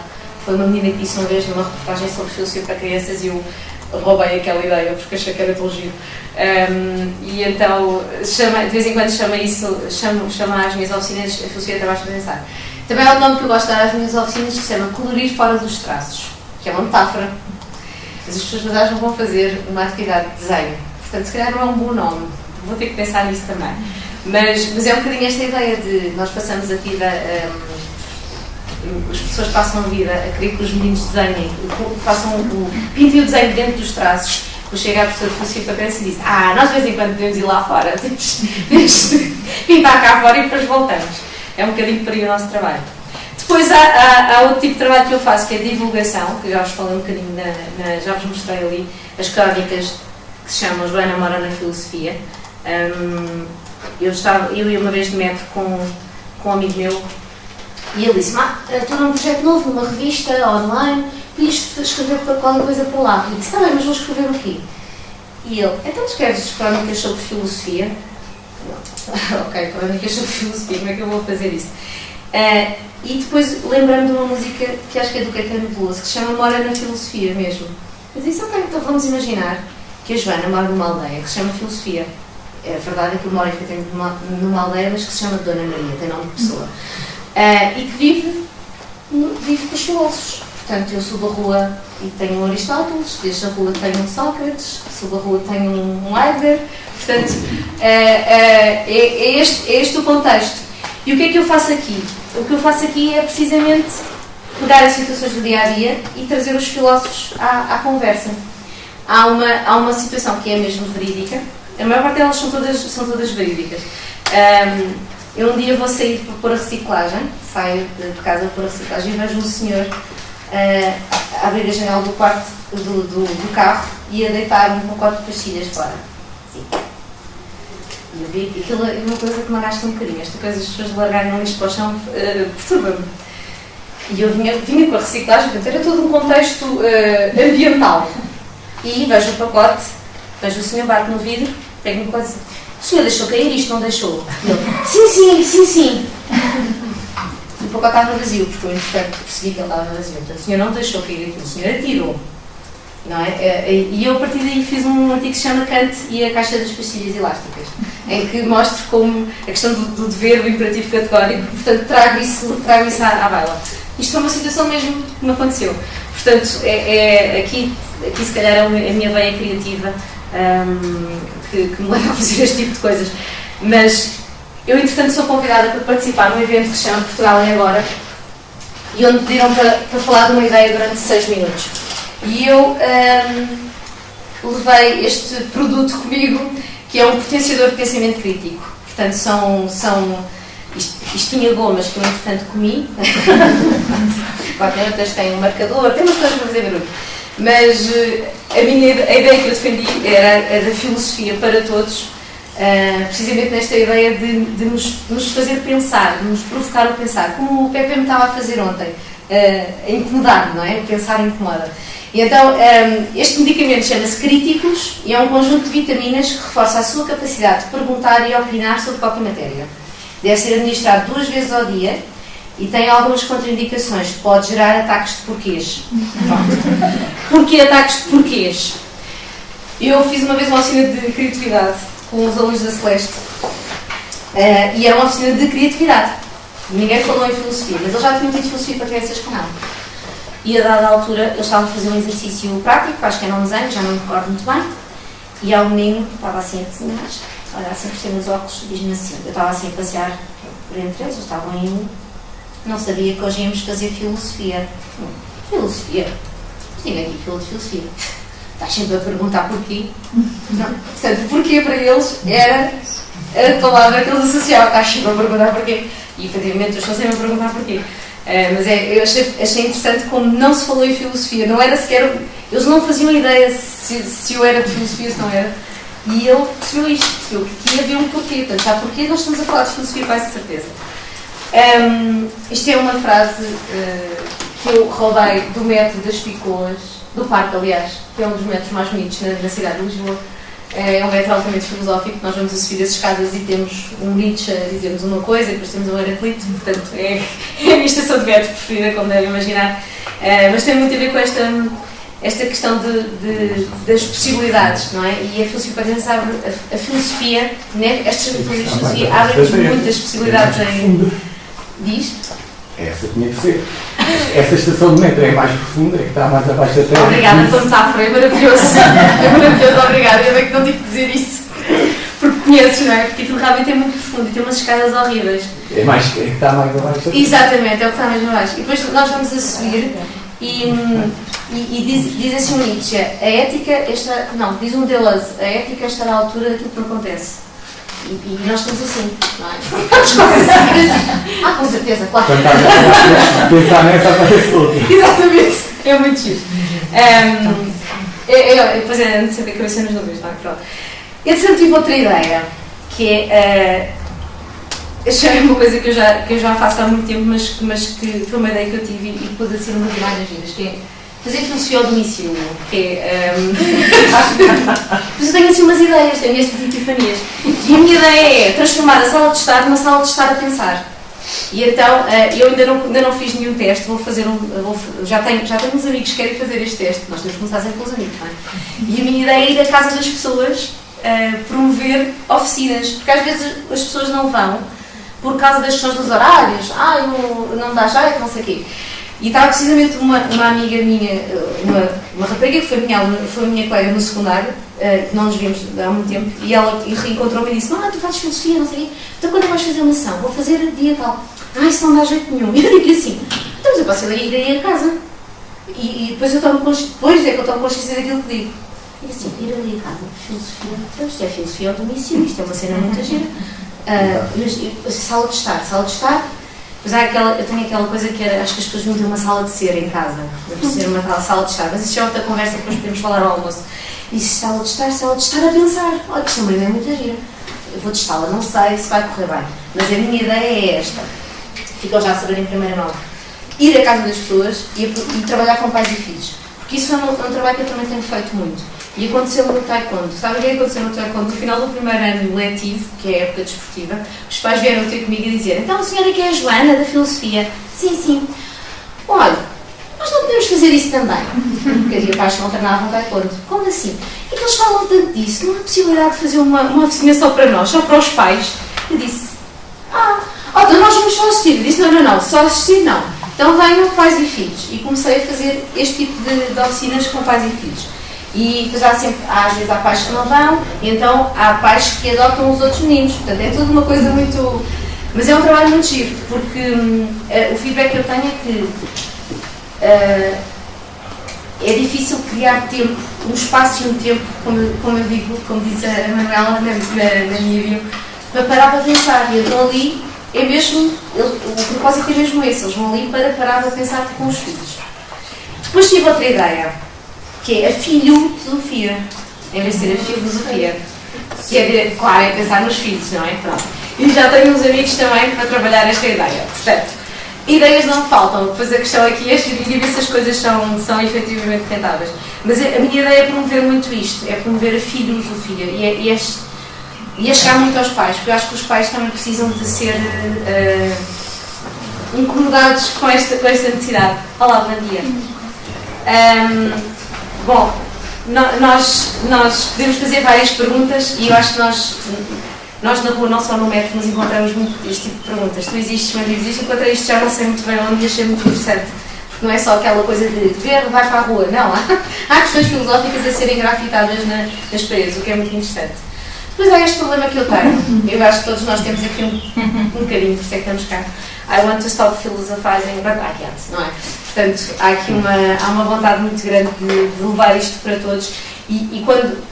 Ontem falávamos na questão de filosofia para crianças, filosofia com crianças, a filosofia é para todos, no meu entender.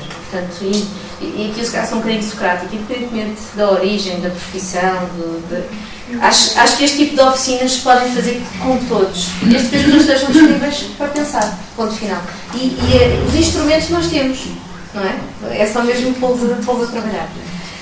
É claro que isto não é muito pacífico, porque a nossa educação, como dizia ontem a Dina, parece que está a fazer tudo ao contrário daquilo. A educação está extremamente com os pés na terra e nós é que parecemos que estamos ao contrário, não é? Mas nós achamos que há aqui uma contradição muito grande e nós estamos a fazer às vezes um trabalho que parece muito tolo e muito sem sentido, quando é isso que devia acontecer, é realmente estimular a pergunta. E efetivamente todos nos dizem para caminhar para um lado e nós estamos a caminhar para o outro. Eu acho que é isso que nós estamos a fazer para crianças. Estamos a ir um bocadinho contra a corrente. E esta fotografia também é do metro, mas é de São Sebastião. Eu tive a felicidade de encontrar um senhor no sentido contrário. Eu disse: epá, isto é bestial. E realmente nós estamos um bocadinho a remar contra a maré, mas a boa notícia, estamos a fazer a revolução pacífica, como diz a Gabriela, a boa notícia é que já somos muitos, somos cada vez mais. Isso é muito bom. É claro que nós não somos só uns filósofos sem sentir, não é? eu gosto muito desta imagem de ser de um filme. E é muito isso que eu tento desmistificar também, porque as pessoas acham que os filósofos estão sempre só a pensar, não, nós estamos aqui e também tiramos fotografias com arte filósofa e depois tiramos fotografias com menos arte filósofa. E Gabriel tem umas provas, mas não vai divulgar a ninguém. Também é do método do parque. Eu penso sou um bocadinho como este senhor do Clube dos Poetas Mortos. Eu acho que as ideias e as palavras podem efetivamente mudar o mundo. E é isso que se tenta fazer. E mais uma vez reforço aquilo que o Pepe teve a dizer do aprender a ser. A questão que a Dina falou do ato de perguntar, a Berta, quando falou da importância da filosofia na formação dos cidadãos, uma vez perguntaram-me assim: para que é que serve a filosofia para crianças? E eu disse-me assim: serve para formar cidadãos incómodos. E eu, como? Sim, para formar cidadãos incómodos. Que incomodem, que perguntem, que questionem, que exerçam efetivamente a sua cidadania. Aquilo se chama assim muito de repente. Mas isto é muito aquilo que eu acho que nós podemos fazer. Nós temos este papel enquanto filósofos aplicados, digamos assim, ou da filosofia aplicada. Nós vamos ouvir também aqui falar sobre estética. A Gabriela vai nos falar sobre isso, a questão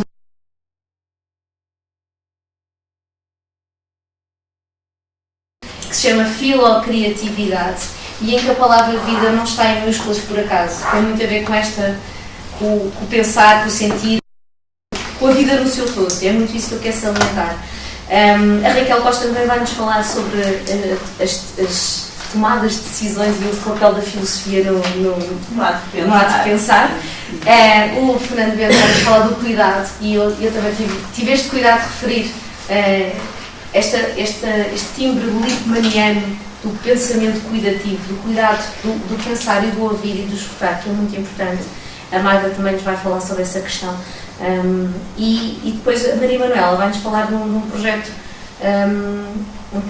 com aqueles meninos que se chamam os meninos de risco. Estão em risco, que é uma expressão que eu também não gosto nada. Eu acho que em risco estamos todos. E eu já tive 2 projetos com meninos, com jovens em risco, que é uma expressão que eu não gosto mesmo muito. E foi um dos projetos mais interessantes que eu tive. Quando as pessoas me vêm dizer eles portam-se muito a mal, do tipo, já estou quase a desistir. E depois nós fazemos uma oficina e preparamos as coisas, porque compreendemos que há um grupo diferente, com particularidades, todos são diferentes. Agora deixa-me só contar esta história. Eu tive então uma oficina com os tais meninos dos jovens em risco. E tinha quase tantos professores em sala quanto alunos, porque eles foram tomar conta deles. Eles desenharam ali um cenário e pensaram: bom, eles ou são terroristas, ou eu não sei o que é que está aqui a passar, quer dizer, parecia que estava um grupo de meliantes, não é? Mas foram quase tantos professores quanto os alunos. E os mais difíceis de trabalhar em sessão foram os professores. Sim, porque eu obriguei a entrar, os professores não, vocês vêm, mas têm que trabalhar com eles. Os professores estavam cheios de problemas. Mas isto é assim porquê? Mas porquê que temos 5 minutos? Não, os alunos, na boa, é para fazer. E trabalhar no grupo. E foi super interessante. E tive trabalhos muito ricos, mesmo muito ricos. E eu acho que este tipo de metodologias é uma forma muito diferente de chegar a esse público difícil e que às vezes se vê muito desmotivado e vê que à volta dele já ninguém acredita muito nele, já ninguém espera muita coisa. Depois há aqui estas características. E a Luísa vai-nos falar do pensar maior. E quando eu gosto desta expressão do pensar maior, não do pensar totalitário ou ditador, mas o pensar que nos amplia a visão, que nos abre horizontes e nos permite ver várias perspectivas sobre o mesmo, que eu acho que isso é fundamental, não só na filosofia, mas na nossa vida. Ainda estão por cá, não estão a dormir, tudo correu bem, ainda estão cá. Às vezes, quando os meninos estão muito distraídos, eu digo assim: então, mas estás cá connosco? Quando eles estão a viajar assim um bocadinho, já estás cá connosco? Estou, mas estás mesmo cá connosco? Sim, eu pergunto ainda estás por cá? A filosofia 7, para vermos o visível, esta frase eu roubei ao Oscar também. Eu acho que a filosofia ajuda-nos muito a ver aquilo que nós já vemos, mas não temos consciência que estamos a ver, não é? Acho que é muito por aí. E mais outra estação de metro filosófica. Eu tinha um projeto que nunca cheguei a levar avante, que se chamava Filosofia a Metro. E então é que havia oficinas de filosofia no metro de Lisboa. Enquanto as pessoas faziam uma viagem, tinham a oportunidade de trabalhar numa pergunta filosófica. Só que o metro é muito barulhento, não dá para fazer essas coisas. Mas de qualquer das maneiras a ideia é gira. Filosofia é metro. Quer dizer, eu acho que é, não sei se vocês acham. E como a minha mãe é costureira, eu tenho aquela ideia da filosofia. Ainda vou. A Dina também costura, por acaso é engraçado. Temos que fazer uma filosofia dos alinhavos, uma coisa qualquer. Mas vai certamente sair daqui uma ideia da filosofia a metro. Ter dúvida é saber exatamente o que eu estou a dizer. Isto para vos dizer o quê? Isto para vos dizer o quê? Isto parece um trabalho, estamos aqui a falar disto, já estamos a falar com muita paixão, porque realmente é isto que eu gosto de fazer, mas há muitas dúvidas por meio disto tudo. E há muitos medos e muitos receios que as coisas não corram bem. Mas isso faz parte. E por isso é que eu digo, ter a dúvida é saber exatamente o que eu estou a dizer. Se eu tenho dúvidas daquilo que estou a fazer, tenho, mas não deixo de fazer para ver se, olhem, elimino aquelas dúvidas, se calhar vou arranjar outras, não é? Mas isto é um trabalho de sem medo de falhar. Eu acho que isso é muito importante. Nós não temos medo de falhar. Temos que fazer um trabalho sério, mas não temos medo de falhar. E, sobretudo, não ter... Eu acredito muito naquilo que estou a fazer. E há 6 anos que ainda acredito nisto. E vejo mais pessoas, cada vez mais pessoas a acreditar também comigo. Portanto, nós estamos todos muito doidos, não é? Ou temos algumas certezas por meio, apesar de muitas dúvidas. E acho que é fundamental este tipo de encontros e eu quero muito agradecer à Gabriela, à Marta e à Berta por me terem convidado. Adorei o convite. Sinto muito parte da família, não é? Como a Dina. Pronto, apesar de não ter trazido a minha família desta vez, mas estou a partilhar toda uma cortina com a Dina. Ainda. Mas está a ser fantástico. Nós, no fundo, já temos uma comunidade de investigação com a cortina. Depois explico-vos, é uma parte do jogo, mas eu vou explicar-vos. Mas, de facto, é muito importante este tipo de encontros para nós nos conhecermos fisicamente, porque a Raquel é de Braga, eu sou de Lisboa e achamos que era muito chique fazermos rolada nos Açores. Achamos que era fantástico. E é muito bom para nós nos conhecermos e para nós levantarmos questões sobre o trabalho uns dos outros, criticarmos, dizermos quais são os aspectos positivos e os negativos, porque eu acho que assim pensa-se maior e cresce-se muito mais, não é? Pronto. Estão aqui os meus contactos, eu raramente online, portanto no Facebook não conseguem encontrar de certeza. Conseguem assim. Portanto, eu estou nas redes sociais, sim, eu estou sempre a comunicar e a dizer coisas, mas eu depois posso-vos passar o meu contacto de e-mail, tenho uns cartões muito giros também para vocês levarem.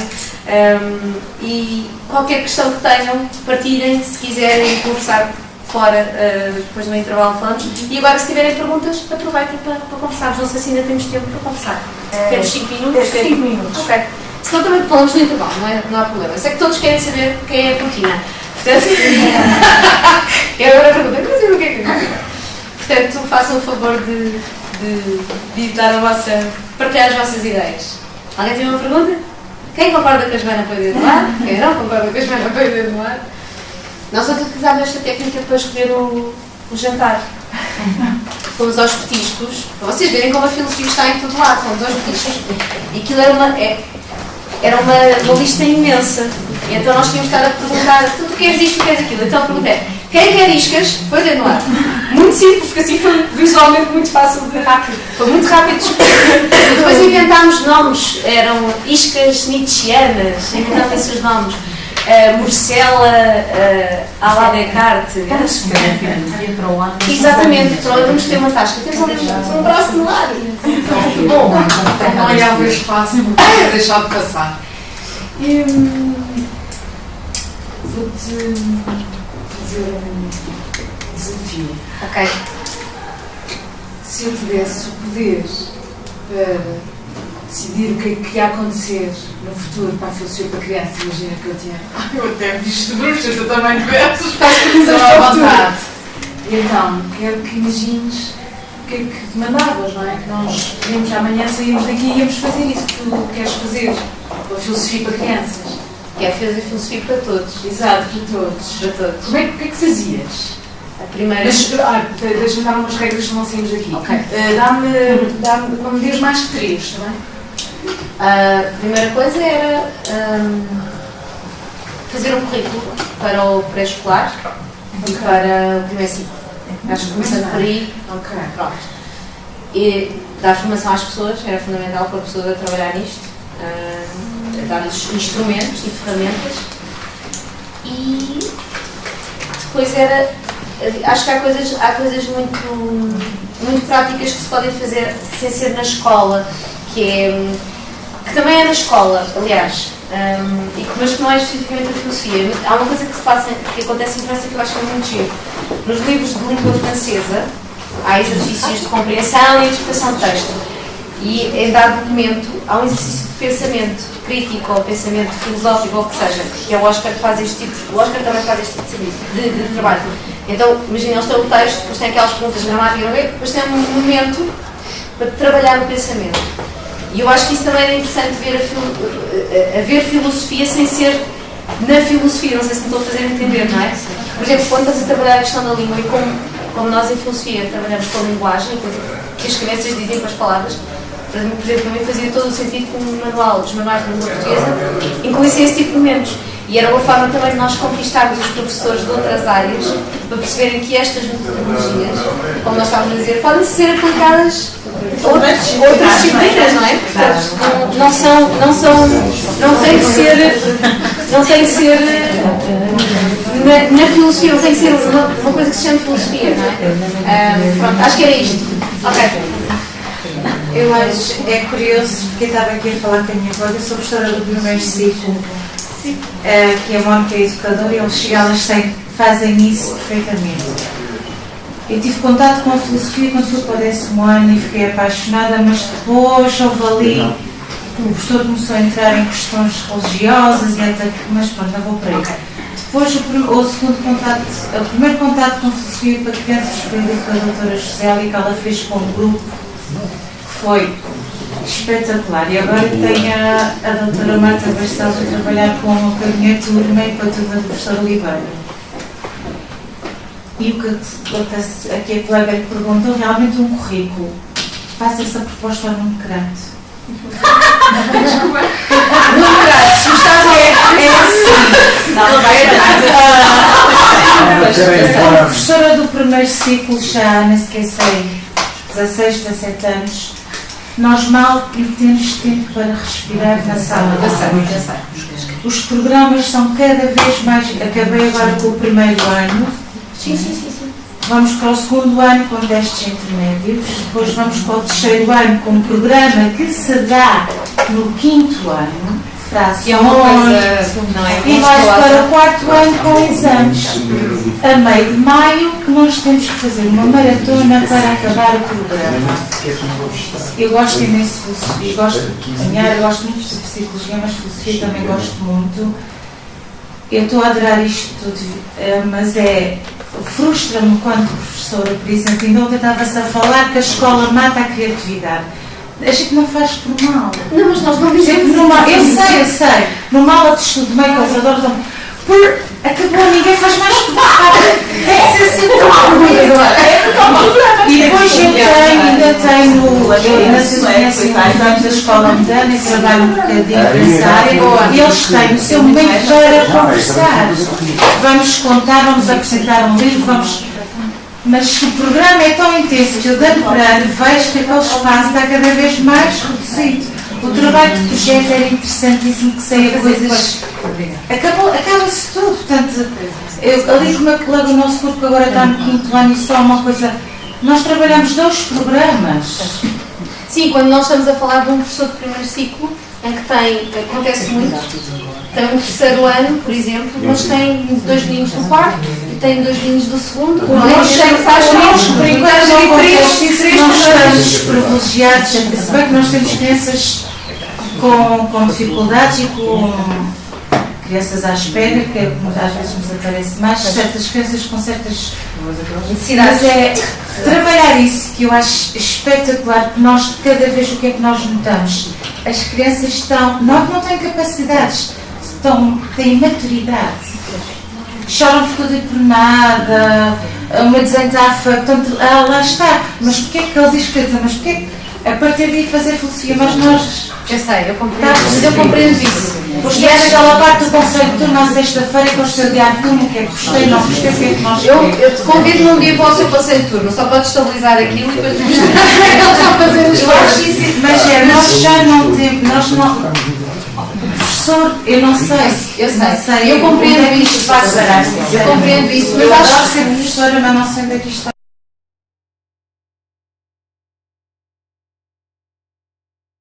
essas condicionantes todas tenha prescindido do seu tempo para vir aqui. Não é? Acho que isso tem que ser valorizado também. Portanto, haver ainda esse. Ok, temos todas as dificuldades, mas. Não sei o seu nome, desculpe, Glória. Vem cá, ouvir e aprender qualquer coisa. E alguma coisa vai levar daqui. Certamente. E a doutora Marta, quando lá vai, dividimos a turma a meio e depois dá uma grande ajuda. E quando metade da turma está a trabalhar com ela, eu estou a dar o tal apoio mais individual. Ok. Também jogamos com isso. E por isso que aceitámos só. Olha, quero dizer muito obrigada. Eu língua da escola, obrigada. É assim. Obrigada. Desejo o resto de um bom dia. E até já.